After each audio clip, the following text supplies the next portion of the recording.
Welcome back, my people. We are talking about the movement identifying one candidate whom we can all line up behind and start pushing for 2027 or for whenever the next elections comes about. This is Brave Kenya TV, where we stand for good governance, accountability, and progressive politics. If you are new to this channel, kindly please take a moment to subscribe. Make sure you do that, like and leave a comment so we can continue growing this channel together and keep bringing you more entertaining and informative political analysis. Let's go! Now, guys, there are three things I want to make clear before we go on. The first thing is that this movement did not just start with the Gen Z revolution. You know, there are some, especially in the young cadres of the movement, who are pushing for exclusion of older members of the movement from even vying for positions in politics. Now, this is counterproductive, and it is going directly against the spirit of this movement. We say we are fearless, we are tribeless, we are partyless. So basically we are saying no to discrimination based on tribe or ethnic background. And then we go on and replace that with ageism, discriminating based on age. We cannot do that. That will quickly bring this revolution to a halt. What we need is to identify that what brings us together is our common values, the core values that we share, our vision for a better Kenya, a Kenya that works for everybody, a Kenya that is pro-people, a Kenya where the leadership does not engage themselves in embezzling and looting and wastage of public funds, but where we have accountability and good governance and meritocracy. So merit, if someone merits, if they come to the table with values, with a good track record, and they show that they've consistently demonstrated these values, then that is what gains them currency and traction in the movement. That is how we must operate going forward. You know, this movement goes back to the struggle for the first liberation. You know, the likes of Harry Thuku, Jaramogi Oginga Odinga, Pio Gama Pinto. These are heroes of the first liberation. And then we have others who were really deep in the second liberation, where we are fighting for multi-party democracy. You know, the likes of George Moseti Anyona, Koigi Wamwere, Charles Rubia, Stanley Njindo Matiba, Gitobu Imanyara, Muhammad Ibrahim, Martin Shikuku, James Orengo, Raila Odinga. Although some don't want to mention Raila Odinga now because he has clearly well and truly betrayed the cause as it stands at the moment. But he was one of those heroes of the second liberation when Kenya fought to have multi-party democracy. And that progressed on to the promulgation of the Constitution 2010, one of the most progressive constitutions anywhere in the world. I will not be able to mention all of them here, but they are known. They played a key role in giving birth to the Constitution 2010. And so the Gen Z revolution comes about. This revolution is not just fighting about, Finance Bill 2024, auditing of the national debt, economic rights and economic liberation. They're also fighting for the Constitution 2010 to be well and truly embedded in how we do governance in this country. They're also fighting for emancipation from neo-colonialism. So they share the same thread with the guys who fought in the first liberation. We are still fighting colonialists, but now they are neo-colonialists, and they still look at Kenya as a place where they can extract for their own benefit. And so this movement has got a basis on which it stands on. And we must recognize that people from all generations, both older and young, have got a stake in this movement. And so when a star-studded general walks into the room, someone who has been a leader in the struggle, who's got wounds to show for what they've done to the movement, we take a bow. This is what the young people of Bangladesh did. They fought in the streets, they pushed the government out, and when it came to time for them to have a transitional government, guess who they made their chief advisor? They went for 84-year-old veteran in the struggle for a better Bangladesh, Professor Dr. Muhammad Yunus. He is an internationally renowned economist and founder of Grameen Bank, which brought microcredit, microfinance to the poor and to people who are not able to access credit previously, and brought them to the mainstream of the Bangladeshi economy. Now, 84 years old, and it's not just him. You can see the advisors that were selected to work with him were people from all generations. It was a beautiful mosaic of the Bangladeshi society. They have older people, they have middle-aged people, and they have youth and exuberance. This is exactly what we need in our movement, guys. If the Kenyan movement is to go far and to achieve our objectives of having a better Kenya, we need to say no to ageism, to discrimination based on age. We need to embrace everybody who comes in with something to offer, as long as we share the same values. Now, secondly, we need a manifesto for the movement. Now, this is pertinent. All stakeholders in this revolution must come together and agree on a manifesto by which all members of the movement throughout all the cadres will abide by. This will get rid of the indiscipline that we are seeing right now in the movement. The Gen Z movement is now just being loosely equated to young people, people born post-96.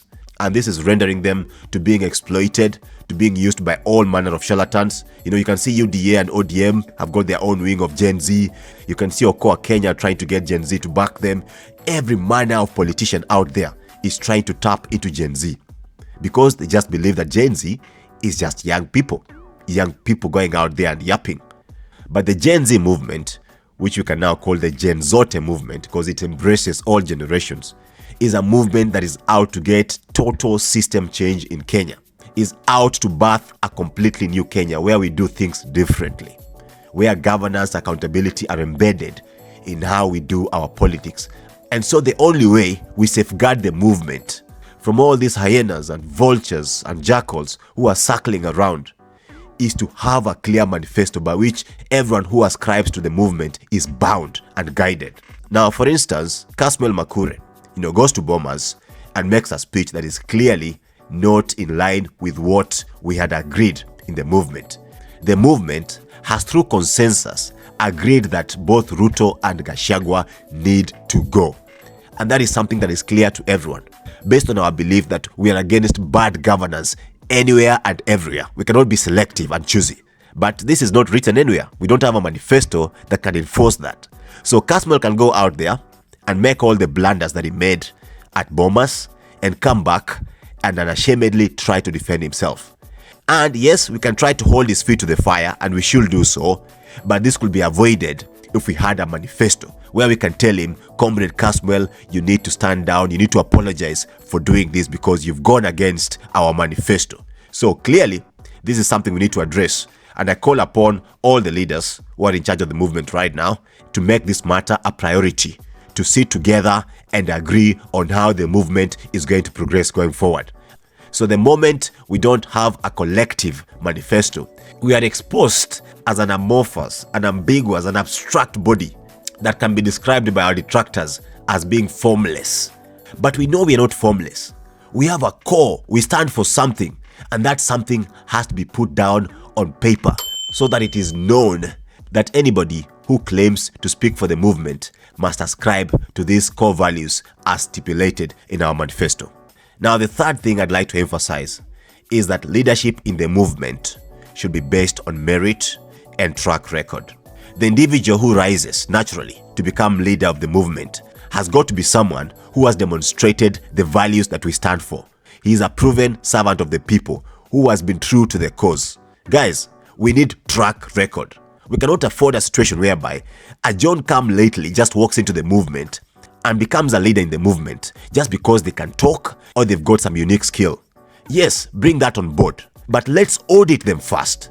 What is their track record? Whatever arena they've been in, even if they've not been in activism or in the political space, but at least everyone has got a track record wherever they've been, whether they've been in teaching, in finance, in economics, whatever sphere they've been working in.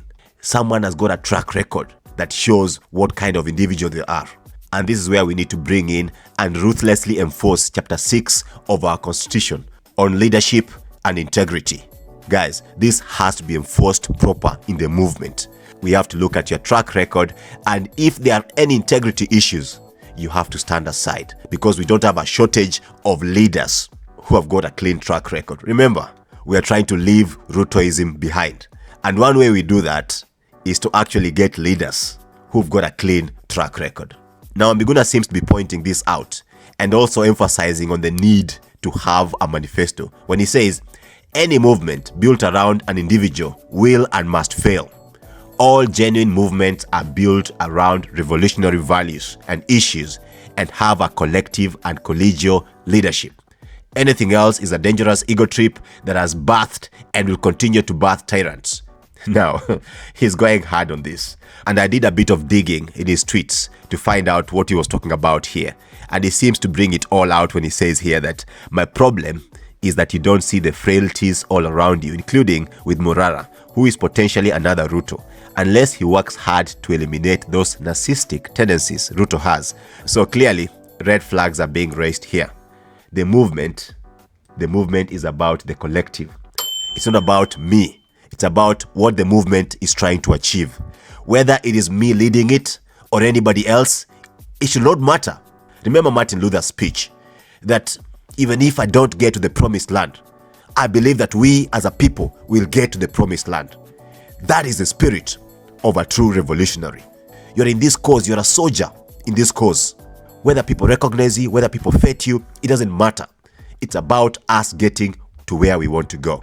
And that is what we want to see more of. We want to see leaders who are sacrificial. Isn't that how other movements in Africa have operated? We can learn from the ANC, for instance. Nelson Mandela was head and shoulders above everyone else, given the sacrifice he had made. The fact that he was incarcerated for 27 years. When he was released just before the held elections in South Africa, there was no contest on who the leader was going to be. Everyone took a bow to this general who had the scars and the stripes and the medals to show that he had been out there and fought in the cause. And thereafter, even if there was some jostling in the movement, they had Thabo Mbeki, they had Jacob Zuma, and now they've got Cyril Ramaphosa. All these are people who played an active role in the movement. They were in the ANC movement. They fought in the ranks, each playing their unique role. And now when they've come to power, these people are rising to the top because of their medals in the struggle. Let me know what you think. If you are new to this channel, please take a moment to subscribe. Give this video a big like, please, so it can go out to as many Kenyans as possible. And also hit the bell button so you get notified whenever we post new content. Thank you so much. God bless you. Bye-bye. God bless Kenya.